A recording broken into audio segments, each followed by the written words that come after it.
નમસ્કાર સર્વે વિદ્યાર્થી મિત્રો. વિભાગ એ ના આપણે છેલ્લા સેક્શન જેને આપણે કહીએ છીએ શોર્ટ ક્વેશ્ચન, સૌથી વધારે વિદ્યાર્થીઓનો માર્ક છે ને આ સેક્શનમાં જ કપાતા હોય છે. કે એમસીક્યુ ખાલી જગ્યા છે, એમાં તો ઓપ્શન આપ્યા હોય, ખરા ખોટાની અંદર કે તુકો લાગે તો સાચું પડી જાય. જોડકાની અંદર 6 વિગતો આપી હોય, 6 વિગતોને થોડી ઘણી આમથી આમ જોડી દઈએ ને તો એ તુકાથી એમાં માર્ક આવી જાય. પણ શોર્ટ ક્વેશ્ચનમાં નથી કોઈ ઓપ્શન આપ્યા, નથી સામી કોઈ વિગત આપી, આ બધું આપણે વન લાઇનર ક્વેશ્ચન છે. એક વર્ડની અંદર જવાબ આપવો હોય સૌથી બેસ્ટમાં બેસ્ટ, તો એના માટે આ ક્વેશ્ચન છે, જેના આધારે પરીક્ષકને ખબર પડે કે ટૂંકા પ્રશ્નની અંદર આ વ્યક્તિને ઓપ્શન વગર આવડે છે કે નથી આવડતું. એટલા માટે આ શોર્ટ ક્વેશ્ચન છે એનું સેશન લઈને આવ્યો છું. સૌથી વધારે જે શોર્ટ ક્વેશ્ચનો પૂછાય છે એ તમને આ સેશનની અંદર જોવા મળશે. તો આપણે શરૂઆત કરીએ છીએ. સૌથી પહેલો શોર્ટ ક્વેશ્ચન આપણને આપ્યો છે, સંયુક્ત રાષ્ટ્ર એટલે યુએન એની મહાસભાએ છે 10 ડિસેમ્બર 1948 રોજ શું જાહેર કરેલું છે.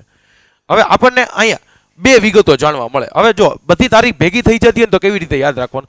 થોડી વાર પહેલા મેં તમને એવું કીધું હતું આની પહેલાના સેશનમાં, 24 ડિસેમ્બર 1945 ત્યારે કોની રચના થયેલી છે? તો સંયુક્ત રાષ્ટ્ર છે એની રચના થયેલી છે, એ આપણે જાણીએ છીએ. પણ એ પૂછે 10 ડિસેમ્બરે શું થયેલું છે? તો 10 ડિસેમ્બરે યાદ રાખવાનું છે મૂળભૂત હક દિવસ નક્કી કરવામાં આવેલો છે. મૂળભૂત હક દિવસ છે આ તારીખે ઉજવવામાં આવશે. 10 ડિસેમ્બરે મૂળભૂત હક દિવસ ઉજવવામાં આવશે એવું ત્યારે નક્કી કરવામાં આવેલું હતું. કયું આચરણ ભારતનું સામાજિક કલંક ગણાય છે? 100 માંથી 90 વ્યક્તિનો આ પ્રશ્ન ખોટો પડે છે. શું કરવા? કયું આચરણ ભારતનું સામાજિક કલંક ગણાય? અને સીધું લખે બાળમજૂરી. બાળમજૂરી ભારતનો સામાજિક કલંક ગણાય છે. સાહેબ અમે ચોપડીમાં વાંચેલું છે પણ વિગતવાર ન વાંચ્યું. બાળમજૂરી છે ભારતનું સામાજિક કલંક ન ગણાય. આ પેલા જવાબ ખોટો પડે. ભારતનું જ્યારે પણ સામાજિક કલંક પૂછે એટલે અસ્પૃશ્યતા આવે. અસ્પૃશ્યતા, છૂત-અછૂતના ભેદભાવો છે તે આનો આન્સર બને છે. ત્યારબાદ કહે છે કોની પરવાનગી વિના વ્યક્તિને કસ્ટડીમાં રાખી શકાય નહીં? મેજિસ્ટ્રેટની પરવાનગી વિના. જ્યાં સુધી મેજિસ્ટ્રેટ છે તે પરવાનગી ન આપે ત્યાં સુધી કોઈ પણ વ્યક્તિને કસ્ટડીમાં રાખી શકાતો નથી. રાજ્યની સત્તાને કોણ મર્યાદિત કરે છે? રાજ્યની સત્તાને મૂળભૂત હકો મર્યાદિત કરે છે. મૂળભૂત હક દ્વારા છે ત્યારે આપણે રાજ્યની સત્તા છે ને મર્યાદિત કરીએ કઈ, કારણ કે રાજ્ય આટલું તો કાર્ય કરવાનું છે. આગળ કહે છે રાજકીય લોકશાહી કોણ સ્થાપે છે? તો આનો પણ જવાબ મૂળભૂત હકો આવશે.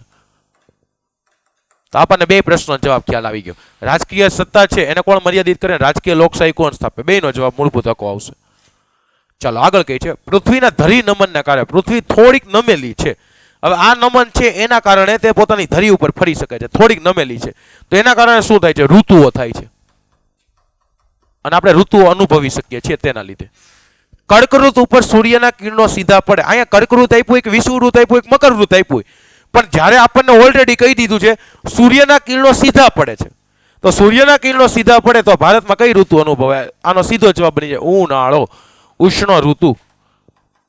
સૂર્યના સીધા કિરણો પડે એનો મતલબ એવો થઈ ગયો ઉષ્ણ ઋતુ જોઈએ. પછી ભલે ગમે કર્કવૃત હોય કે મકરવૃત આપ્યું. મે માસમાં મલબાર કિનારે પડતો થોડો વરસાદ કયા નામથી ઓળખાય છે? આ ખાસ એ કેરીના પાક માટે અનુકૂળ હોવાથી આપણે આમ્રવૃષ્ટિના નામથી ઓળખીએ છીએ.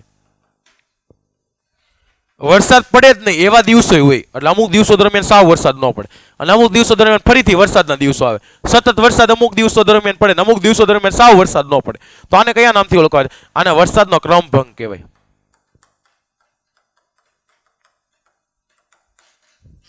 અત્યારે ઘણા બધા લોકો સફેદ સુતરાઉ અને પાતળા કપડા છે પહેરેલા જોવા મળે છે. જ્યારે સુતરાઉ કાપડની વાત આવે એટલે આપણે સમજી શકીએ જે ઋતુ ચાલતી હોય આપણે ઉષ્ણ ઋતુ કહીએ. તો કઈ ઋતુ અનુભવાય છે? સફેદ સુતરાઉ અને પાતળા વસ્ત્રો હોય એટલે ગરમી અનુભવાતી હોય, ઉષ્ણ ઋતુ આનો જવાબ આવે. ભારતને કુલ કેટલા પ્રાણી ભૌગોલિક વિસ્તારમાં વહેંચ્યું? જો પ્રાણી ભૌગોલિક વિસ્તારનો જવાબ આવે તો આનો જવાબ આવશે 9 પ્રાણી ભૌગોલિક વિસ્તારમાં વહેંચેલું છે. હિમાલયના ઊંચાઈવાળા ક્ષેત્રમાં કયું પ્રાણી જોવા મળે છે? હિમાલયના ઊંચાઈવાળા ક્ષેત્રમાં પૂછે તો આનો જવાબ હિમદીપડો આવે. ઘોરાડ પક્ષી ક્યાં જોવા મળે છે? મોસ્ટ આઈએમપી પ્રશ્ન છે. ઘોરાડ પક્ષી ખાસ કરીને ઘાસ ભૂમિના વિસ્તારમાં જોવા મળે છે. ઘાસ ભૂમિના વિસ્તારમાં જો કોઈ પ્રાણી જોવા મળતું હોય, જો કોઈ પક્ષી જોવા મળતું હોય તો એ તે ઘોરાડ આવે. ઘાસ ભૂમિનો વિસ્તાર એનો ફેવરિટ વિસ્તાર છે.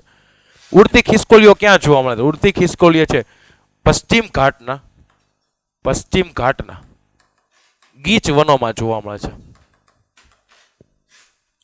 આજે સમગ્ર ભારતના જંગલોમાંથી કયું પ્રાણી નષ્ટ? સમગ્ર ભારતમાંથી પૂછે તો આનો જવાબ ચિત્તો આવશે. કેવા વાહનો પસાર થઈ રહ્યા હોય ત્યારે વાહન ચાલકે તાત્કાલિક પોતાનું વાહન છે એના માર્ગ પરથી હટાવીને આગળ જવા માટે માર્ગ કરી આપવો છે. તો આનો જવાબ આવે પહેલા આપાતકાલીન વાહનો. અને આપાતકાલીન વાહનોમાં કોનો સમાવેશ થાય? તો 108 આવી જાય, ફાયર બ્રિગેડ આવી જાય. ફાયર બ્રિગેડને આપણે ગુજરાતીમાં લખીએ તો અગ્નિશામક દળ પણ કહી શકાય, વગેરે. સ્ટોપ લાઇન એટલે શું? પહેલા મહત્વનો પ્રશ્ન છે, સ્ટોપ લાઇનનો મતલબ શું થાય? થોભો. થોભો એટલે આપણે કહીએ સ્ટોપ. આ સ્ટોપ રેખા પહેલા, થોભોના સંકેત પહેલા, આ થોભો સ્ટોપ છે એના સંકેત પહેલા જે આડી લાઈન આપવામાં આવે છે તેને આપણે સ્ટોપ લાઈન કહીએ છીએ. જમણી તરફ વળતા પહેલા વાહન ચાલકે સમયસર સૌથી પહેલા કઈ લેનમાં આવી? જમણી તરફ વળવાનું હોય તો જમણી તરફની લેનમાં જવાનું હોય. 4 રસ્તા પર તમારા વાહનની સામે કયા રંગની બત્તી હોય? તો સ્ટોપ લાઈન પહેલા વાહન થોભાવું. હવે જ્યારે થોભાવાની વાત આવે તો આપણે સૌ જાણીએ છીએ લાલ રંગની બત્તી હોય ત્યારે વાહન થોભાવવું પડે. ટ્રાફિક નિયમન સિગ્નલ દ્વારા દિશા સૂચક કયા રંગનું તીર પ્રદર્શિત થઈ રહ્યું? તો તીરની દિશામાં આગળ વધી શકાય. હવે જ્યારે તીરની દિશામાં આગળ વધવાની વાત આવે ત્યારે યાદ રાખવાનું લીલા રંગનું તીર. લીલા રંગનું તીર હોય ત્યારે તેની તરફ આપણે આગળ વધી શકીએ છીએ. આ સાથે આ સેશનની અંદર આપણે શોર્ટ ક્વેશ્ચન પણ પૂરા કરીએ છીએ. શોર્ટ ક્વેશ્ચનના જેટલા એમપી ક્વેશ્ચનો પૂછાય છે તે બધાને આ સેશનમાં લેવામાં આવ્યા છે. આ સેશન સાથે આપણે વિભાગ એ છે એનું સંપૂર્ણ સોલ્યુશન જોઈએ છીએ અને સંપૂર્ણ સોલ્યુશન અહીંયા પૂરું પણ થાય છે. વિભાગ એ જેમાં આપણે એમસીક્યુ થી શરૂ કરીને શોર્ટ ક્વેશ્ચન સુધી 360 ડિગ્રી અભ્યાસ કર્યો. જ્યારે આપણે નેક્સ્ટ સેશનમાં મળશું ત્યારે વિભાગ બી એને વિગતવાર જોશું. આપ સૌને આ સેશન ખૂબ પસંદ આવ્યો હશે એવી આશા સાથે આપ સૌને જય હિન્દ, જય ભારત.